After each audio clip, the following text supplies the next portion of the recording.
You know, every business has a life cycle, but what happens at the very, very end? We're not just talking about flipping a close sign on the door. Nope, we're talking about the formal legal process of ending a partnership. So let's dive into this business breakup and unpack how it all actually goes down, step by step. It's a question most business owners really hope they never have to ask. But honestly, it's one of the most important things to be prepared for. It doesn't always have to be some big drama, but it's always complex.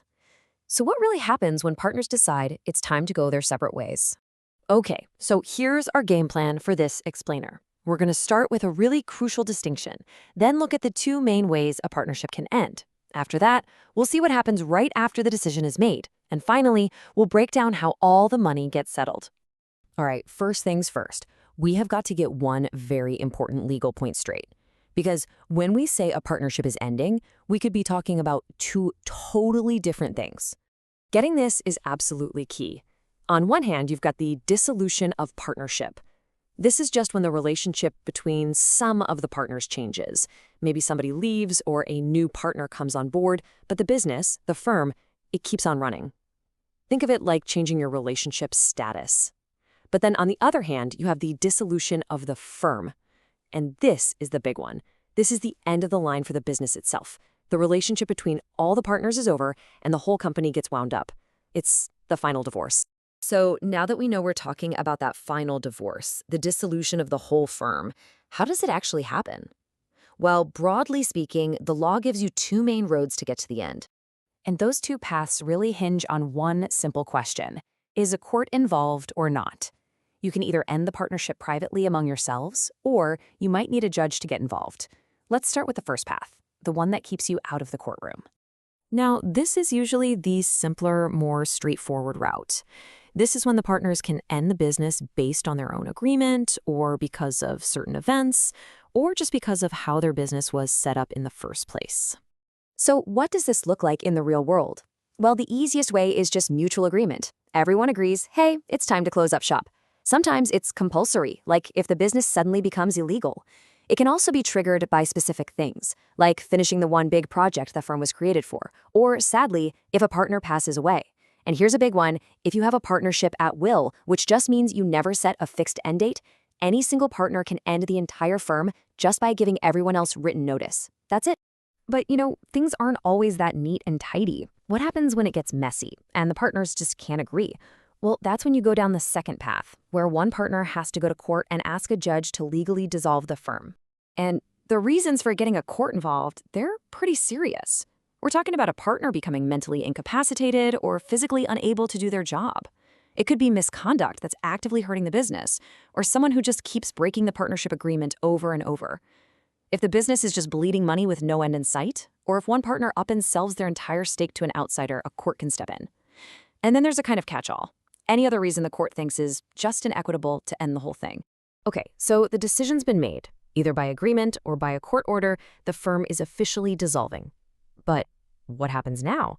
What are the rights, and just as important, what are the liabilities of the partners while everything is being wound up? Every partner has some really fundamental rights at this stage. The biggest one is called equitable distribution, and it basically means making sure the firm's property is used to pay all the outside debts first. Only after that is any leftover surplus divided among the partners. They also have a legal claim or a lien on those leftover assets. And, this is a big one, they have the right to stop any other partner from using the firm's name or property for their own personal gain while everything's being shut down. Now, listen up, because this is probably the single most important thing to remember when it comes to liability. Until a public notice of the dissolution is officially made, all the partners can still be held responsible for the actions of any other partner. So if your partner signs a new contract after you've all decided to dissolve, but before you've told the world, you could still be on the hook for it. That public notice, it's your legal shield. Don't forget it. All right, we've made it to the final stage. The business is closed, the public notice is out there. Now it's time to do the math. How are all the assets and liabilities settled for good? The law is super specific about the order of operations here. There's no wing in it. Step 1, and this is the most important, you pay off all the firm's debts to outsiders, your suppliers, the bank, anyone you owe money to. Step 2, if any partner loaned extra money to the firm beyond their investment, they get paid back. Step 3, you return the original capital that each partner put in at the start. And finally, if there's anything left over after all of that, that's your profit and it gets split up based on your profit-sharing ratio. But what if the money runs out before all the bills are paid? This is called a deficiency of capital, and it's where the risk of a partnership gets very, very real. The partners themselves have to cover that loss. The law says you use any profits first, then the capital everyone invested. But if that's still not enough, they have to pay the rest out of their own pockets. To make this really hit home, let's look at an example. Imagine a firm has 90,000 rupees in total debts and obligations, but when they sell off all their assets, they only get 47,500. Well, that creates a shortfall, a loss of 42,500 rupees.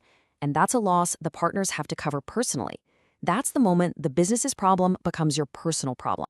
However, the law does provide one crucial layer of protection for your personal finances. And the rule is this: a partner's personal property has to be used to pay their personal debts first.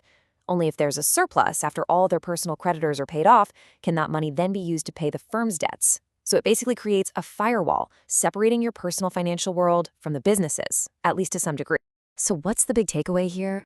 It's that a partnership might feel easy to start, but ending one the right way means navigating a pretty tricky legal path.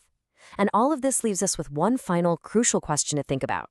Is your partnership agreement just a hopeful document you signed when you started, or is it a truly robust plan that's prepared for every single possibility, including the end?